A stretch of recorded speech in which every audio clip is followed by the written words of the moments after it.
pag pumibisita kasi sa amin, we make it a point na tinuturuan namin yung mga visitors namin about natural farming. Ang survival rate namin doon nasa 85 to 90% po. Wow! So, nakakatuwa naman yan. Good news nga. So, dalawang maipapayo natin sa ating mga taga-subaybay. Tubig na mainit, lagyan ko ng produkto mo, wala yung kalamansi, walang lemon. Anong lasa? Kasi nagko-conduct pa sila ng seminar sa mga gustong magpasok dun sa mga hatchery ng hito. Ano ba tong biochar na to? Pwede ba natin pag-usapan? Ano po ang biochar?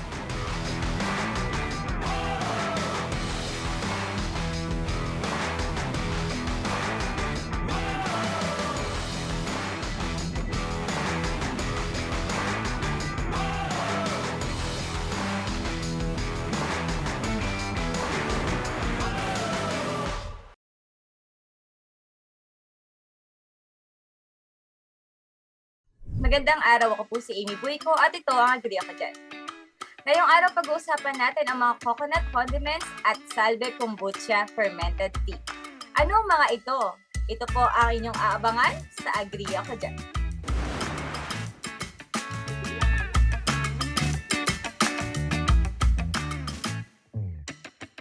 Babalik po ang Agree Ako Dyan. Ngayong araw makakasama ko po ay may farm sa Tagaytay. Ito ang farm nila ay Meraki Forest Farm. Kasama po natin si Sir Manolo Asoy, ang kanilang farm consultant at ang owner po ng Meraki Forest Farm, si Ma'am Barbara Kitane. Hello po. Ma'am, this time pag-usapan natin itong kombucha. Ano ba itong kombucha? Medyo hindi ako familiar dito. What is kombucha? So, historically, for those history enthusiasts, right, in 220 BC, right, in Xin Dynasty yata, Sin Dynasty in Manchuria, right, this is a fermented tea drink, right, given to royalty for their ailments. Okay, so we know how the Chinese are still very strong in their beliefs about natural medicines, right? Yes. So Oriental, yeah. So this is really taken from leaf. So what we do is we don't do the commercial tea, but either you get the green tea or a black tea. So green tea in this case would be like jasmine, diba? All this tea. So we use loose leaf tea. In our case, I like using Taiwanese-based tea, loose leaf.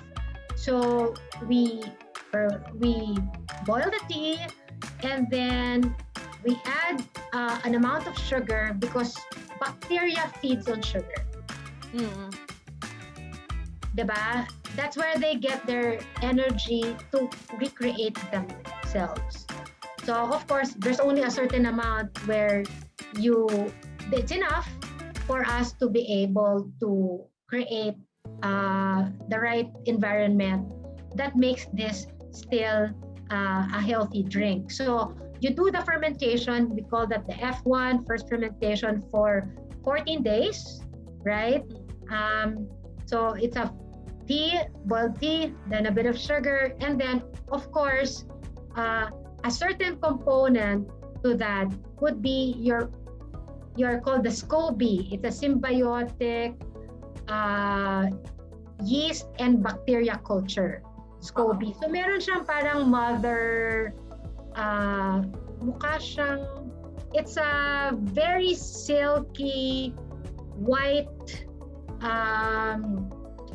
it's a like white round shape. It takes the shape of your container, no? That thickens over time as you ferment. But you cannot get fermented drinks without a mother culture. That's the same for beers, vinegar, any fermented procedure. So you put that for 14 days, and then after that, right? In our case, we flavor it with fruits Oh, and herbs, right? So that now becomes flavored, and the metabolism of the bacteria generate a bit of carbon. So it sometimes, we put it, so from a jar, tayo kasi we need oxygen, right, to be able to breathe. Okay, this bacteria don't necessarily need oxygen. They can replicate in an environment that has no oxygen. And then after that, we pour it into a swing top bottle that is airtight, and then they now generate some bit of gases, so parang they carbonate naturally.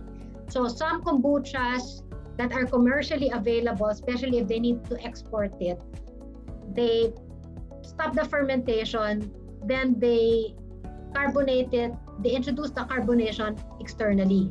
In our case, this is natural carbonation. And then after 3 to 5 days, para naman masarap yung tea, right? Masarap yung drink, then we flavor it. So strawberry, mulberry, yakon, and then that's good for drinking already. So it stays about 9 months. That's good. Otherwise, it turns into parang vinegar na, right? Asim na. Yeah. So each step of the process, we measure our pH level because our gut environment, hence the 9 months also expiration, is good within the 3.5 to 4.5 pH level. So that's what we try to maintain in our process. And yun. Does that explain to you what kombucha is? Kompleto eh. Kompleto yung pagkaka-explain mo, ma'am eh. Wait lang. Yung idea ng paggawa ng kombucha, saan niyo po ito nakuha? At bakit yung kombucha? On my end, why kombucha? Because there are just so many different types of fermented drinks. There's water kefir. If you're familiar with kefir, right? And then there's the kombucha, right? So for me, why kombucha? Because I was blessed enough that a friend gifted me with a SCOBY. Kasi ganun siya in the old times, right? You can do SCOBY out of somebody giving you a SCOBY that you trust. Kasi remember, that's bacteria, right? Opo. So a friend gave me the SCOBY and taught me how to do it. And then I read upon it, right? She's a certified plant-based chef.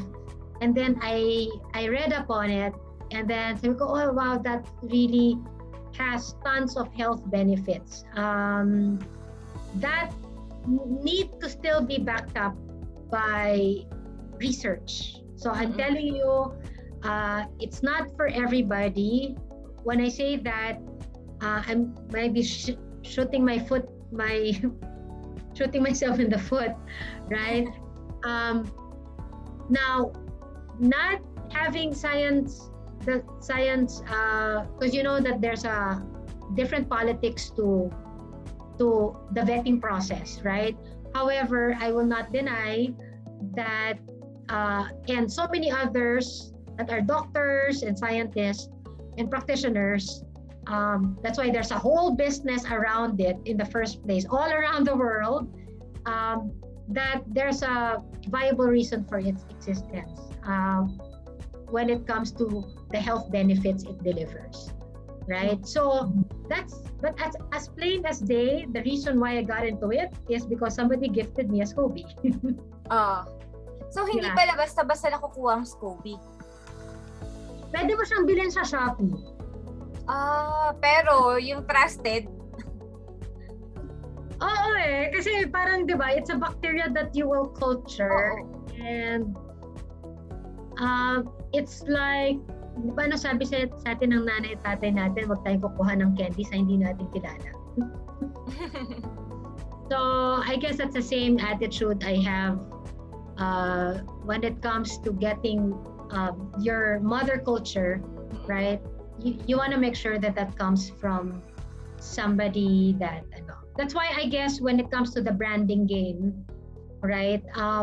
What's the play of with Meraki when it comes to that? If you want to be commercially successful, maybe you're gonna try to sugar that drink a bit more. You're gonna try to show their colors, so in pretty bottles that are clear, right? You're gonna try to introduce a lot of the fancy ingredients that maybe are imported. Again, for us with Meraki, we go back to the basics of what the brand really is trying to do. Is, diba? It's really to derive the most health benefits out of it. We're trying to put in, kunyari, if the normal recipe would require 15% sugar, we try to cut that and still grow the SCOBY healthily, right? We put it in amber bottles. You won't see the colors, right? But we put it there. We don't pasteurize. So even I think if you were to try to make kombucha out of this, it's as raw as perhaps you can even grow kombucha out of this, right? It's that alive, right? Maybe not here, you don't see it here, but in some bottles you'll see a white film, and that's good. That means it's very raw. Yeah, so that's again back to like what we really stand for, is the integrity of the benefits that we want to deliver out of the process, out of the packaging, and even our labels, because like I said, our work hinges on holding other companies, the listed companies, accountable in their reports.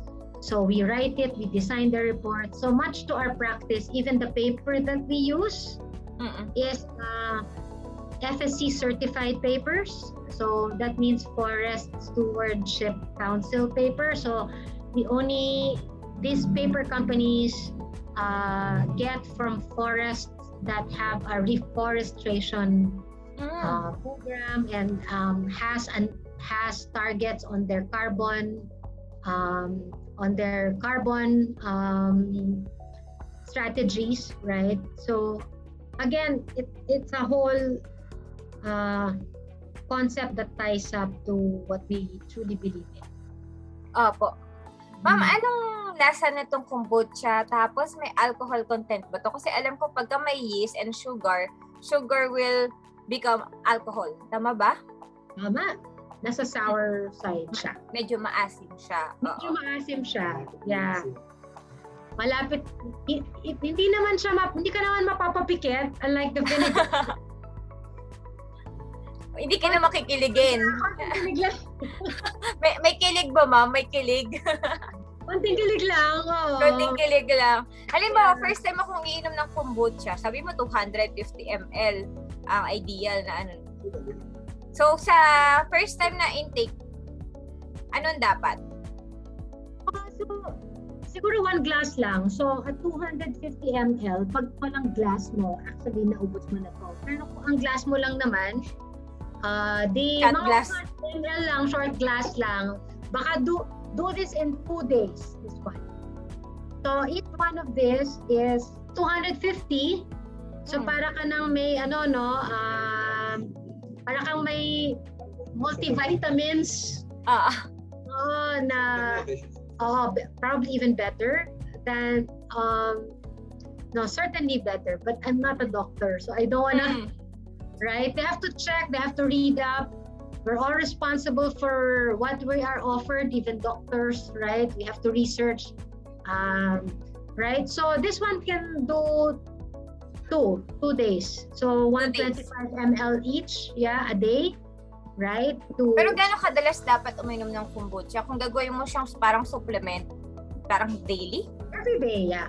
Every day. Oh. Every day. So we have we have a subscriber model then that mas nagiging mura siya pag nakasubscribe ka, and good for 5 days or 2 weeks, gano'n. Maliban sa physical natin, tayo, sa yung kaluluwa, mayroong microbes sa may mga microbes sa isang katawan, di ba? Parang ang ratio, if I hope I'm correct, sa isang body cells natin, 10 million microbes ang lumabas nila. Wow. 1:10 million. Ibig sabihin, sabi niya, itong third person na to, yung mga microbes, affects our behavior eh. Yung pagkain, kung ano yung maraming microbes sa katawan mo, kung anong prepare ng microbes na yun yung kakainin mo. Kasi with the drinking, kung anong gusto nilang microbes na sa katawan, hindi yung inumin. It also affects yung behavior, yung anger, happiness, anxiety, because of these microbes na sa katawan. Kasi kung totoo na 1:10 million ng ratio niyan, sobrang lakas ng effect nila. So, with kombucha, you're sure na talagang good microbes yung nasa katawan. But you can populate yourself with the good microbes rather than any microbes that really affects our health, diba? Kaya siguro ako, mga Pilipino mahilig sa mga junk foods, party, unhealthy food, because of the microbes in their body. Yun yung microbes, yun yung gusto ng microbes sa katawan. Maliban sa kombucha na meron tayo, Meraki is also distributing isa pang product. Ito yung mga coconut condiments. So sa ating pagbabalik, pag-usapan natin tong Wild Country with Meraki. Abangan nyo po yan. Ito ang Agree Ako Dyan.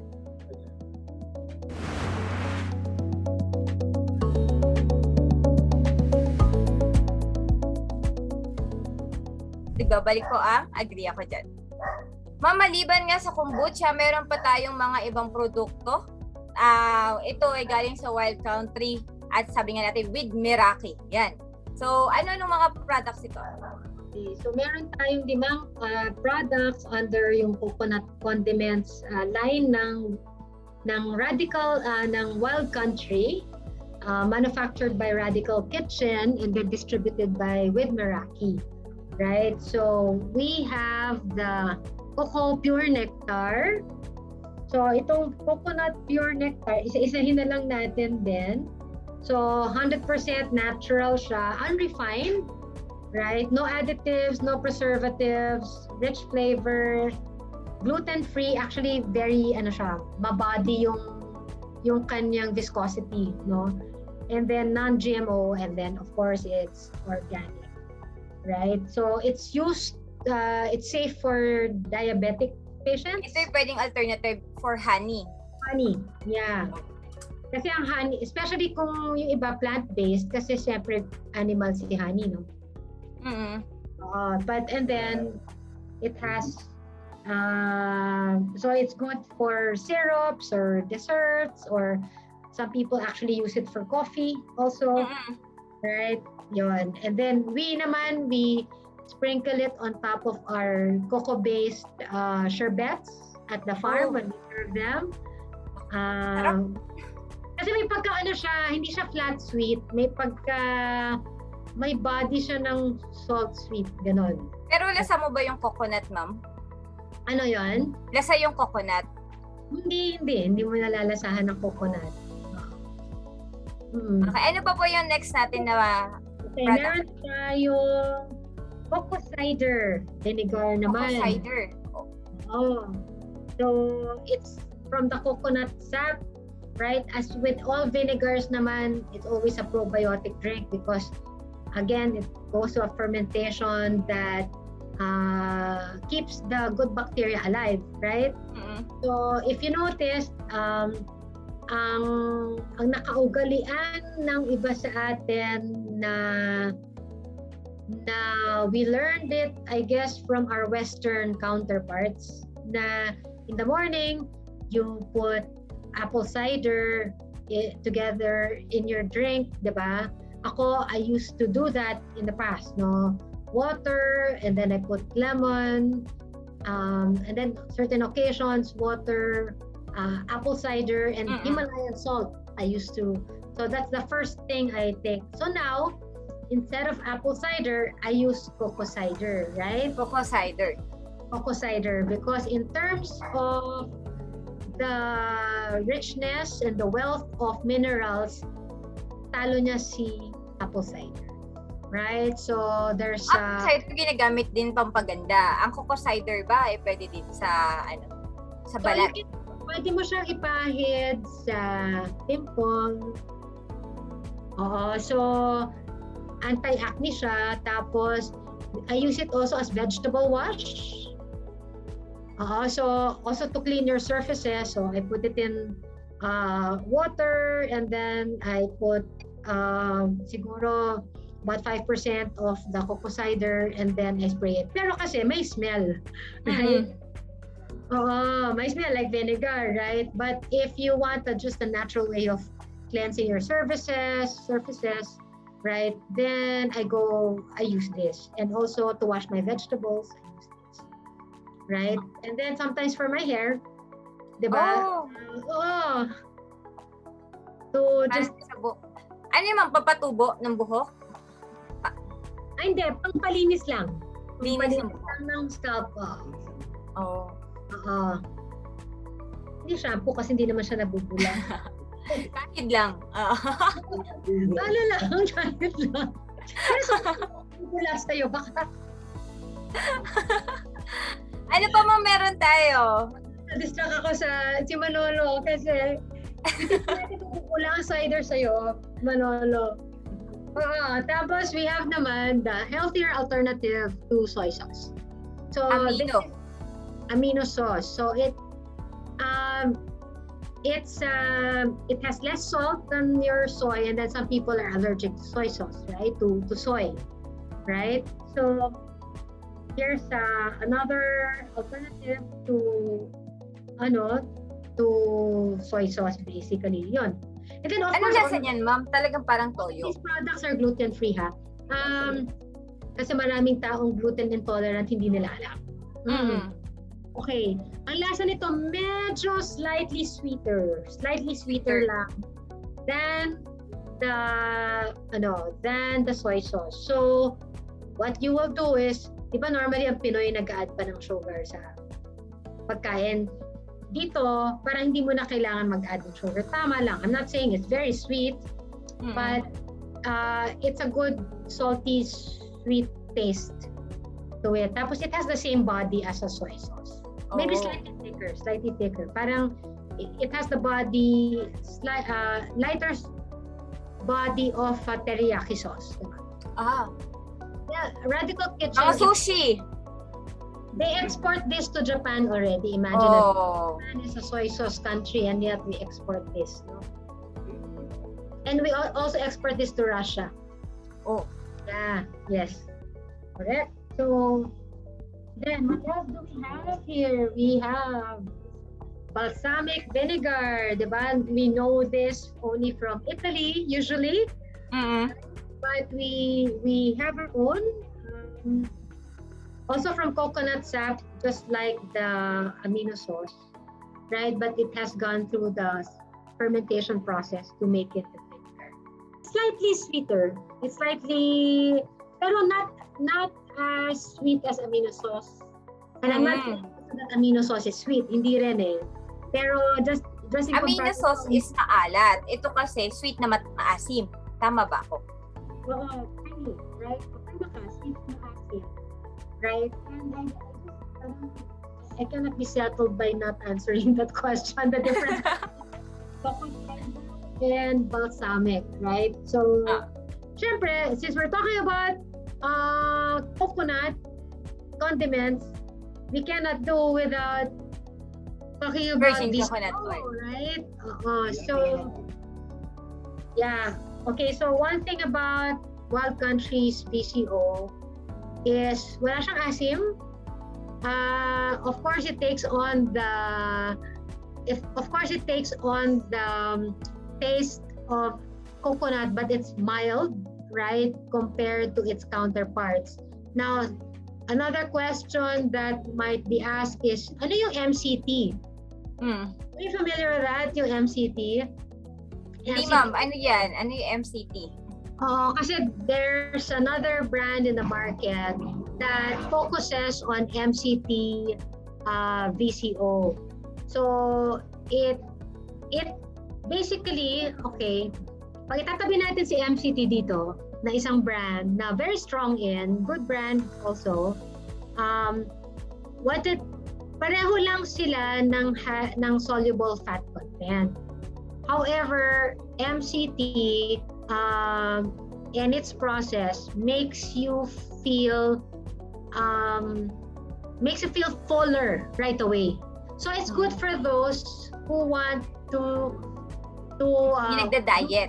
Busog agad. Oo, mabigat siya sa tiyan. Right. But when it comes to health benefits, so this is unrefined. It's very raw. It didn't subject itself to any process. Kaya nga pag sinasabing virgin coconut oil, even if you were to ask Radical Kitchen, this is where they wanna do we need to put extra virgin, Barbs? If it's a real coconut oil and it's cold pressed, it is automatically virgin, right? I don't know the big hype on kaya nga siya whenever we did the marketing, let's just stay true to the basics, right? It is unprocessed, cold processed, because when you subject it to heat, it alters the chemicals and it doesn't deliver anymore the health benefits. And I asked him, do we need to do an MCT? No, unnecessary, because we deliver the same health benefits. So you just have to know that the difference would be is they get the consumer would feel a lot more full faster, right? So, but in terms of the health benefits, it's just the same. And then it's just all a matter of how you do your products in terms of taste, in terms of service, in terms of price, and where you are available. Okay. So ito ma'am, kitchen base. I'm sorry? Meron kasi tayong virgin coconut oil na for intake na agad. Ito yung mga natin, ginagawang food supplement. This virgin coconut oil naman is for kitchen base. Ito yung mga pamprito. Or pwede din siyang i-intake direct. I put VCO in my coffee. That VCO, ha? Yeah, tapos I use it also in my salads and the way that I cook. I put it also on my hair. Right? Kasi like the Radical Kitchen, right? Barbs, what your body can take is just as good as what your hair could take, right? So of course there are certain conveniences that goes with the certain packaging that's good for lotion, for, di ba? Kasi how you use it is where you change in the packaging, right? Because you make it readily. You don't want to put this in the purse when you want to put it on your hair, no? Something like that. You probably want to put it on a spray, right? So I guess that's where the brand extension comes in when it comes to earmarking it for a specific use. But the base of it all is it is a good VCO, right? That you're using for all your cells, kasi these are all cells, no? Opo. Ayun. Ma'am, paano kayo nagde-decide kung anong product yung isasama nyo sa Meraki? Very good question, Amy. So, because Meraki is number one, the quality by which we do things. No, it's doing everything with passion, creativity, love, and soul, which is exactly which houses our core values in terms of the way we do things. No, now when it comes to the choice, since with Meraki, it's focused in the way that it does things with passion, creativity, love, and soul, is in health. We offer ourselves as either a place, no, a product, or certain experiences that all happen in a space. So what happens in the space? Certain experiences. in that experiences, there are also products, right? So when we choose the products or the types of or the experiences that we house under the purpose of with Meraki, which is a self-healing.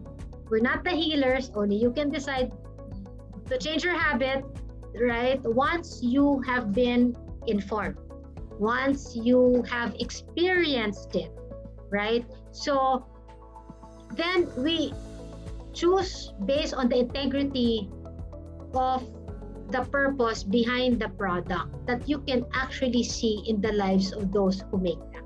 Again, with impact and a special focus on sustainability, which is the practice of the farm under permaculture, which is earth care, people care, fair share, and future care. A discipline of design that brings in a multidisciplinary set of people that are experts in their own field, but that come together under one purpose, which is for us gaining balance and delivering experiences that allow people to see where they are at and where they want to be in their health journeys in life. Yeah. Nako, parang sinabi ni Ma'am, may mapapabili ka talaga ng product kasi yung tiwala ni Ma'am nandito sa mga produktong to. Pinupuntahan namin talaga working with them, diba? Inaalam talaga namin yung how they treat their suppliers. So, a lot of people, Paano naman kami mag-a-avail nitong mga produkto nyo, itong kombucha tea, tapos itong mga coco condiments natin? Paano kami bibili nito? Okay, so available siya sa website, available siya sa aming Facebook shop, Insta shop, tsaka sa Grab. Sa Grab? Yes, kaso di ba Grab works on a 5-kilometer radius, I think. So far our dispatch is available from Makati, Palang, and Tagaytay. But that is in terms of Grab, but it doesn't mean that for other places we cannot, kasi we've been able to deliver to other places using through FB when they order our FB and our Instagram shop and our website. Also our website. Doon sa price ng ating mga coco condiments, magkano ito? Okay, dito sa ating they range na lang. Let's go na lang to the range. So around how much? From 280 to about 480. Oo. Sa 500 ml. So kalahating litro. Opo. Matagal-tagal na gamitan na yun. Ito na rin yun. So baka it will stay for you. Like with me, umaabot sa akin ng 1 month. 1 month. So, in-invite natin yung mga kasamahan natin at tangkilikin. Ito yung mga local products na ina-export din po at kayo po ang exclusive distributor dito sa bansa. Correct. So, pag bumili sila niya, sinusuportahan din nila yung mga local natin na small, medium enterprise. Right. At saka, and it's a clean cooperation talaga. It's a symbiotic relationship that we want to see more of between the producers, the farmers, and the makers, right? That mutually respect each other and are transparent with each other when it comes to their profits, right? So, at least with the ones that we know each other's markups, we talk about it, and then we try to distribute that evenly, sometimes favoring the farmers more. Yes. Nako, thank you ma'am sa pagsama po sa amin, and Sir Manolo, maraming salamat din po. Ang dami ko natutunan, lalo na dyan sa mga condiments, saka sa kombucha. First time ko talaga na-encounter yan. Akala ko talaga fermented juice siya for plants. Hindi pala, for human pala yan. Well, abangan in 2023 yung aming fermented plant juices. Oh. by next year naman, probiotic for plants. For plans. Looking forward po kami dyan. Maraming salamat po ulit. At sa ating mga kababayan, napakasuling pakinggan ng ating episode ngayon, lalo na po sa mga nature and countryside lover. Ngayon nga, tungkol po sa mga coconut condiments at salve kombucha tea ang ating pinag-usapan. Galing pa rin po sa Meraki Forest Farm. Maraming salamat po sa ating mga nakasama, si Ma'am Barbara and Sir Manolo. Hanggang sa muli, ito po ang Agree Ako Dyan.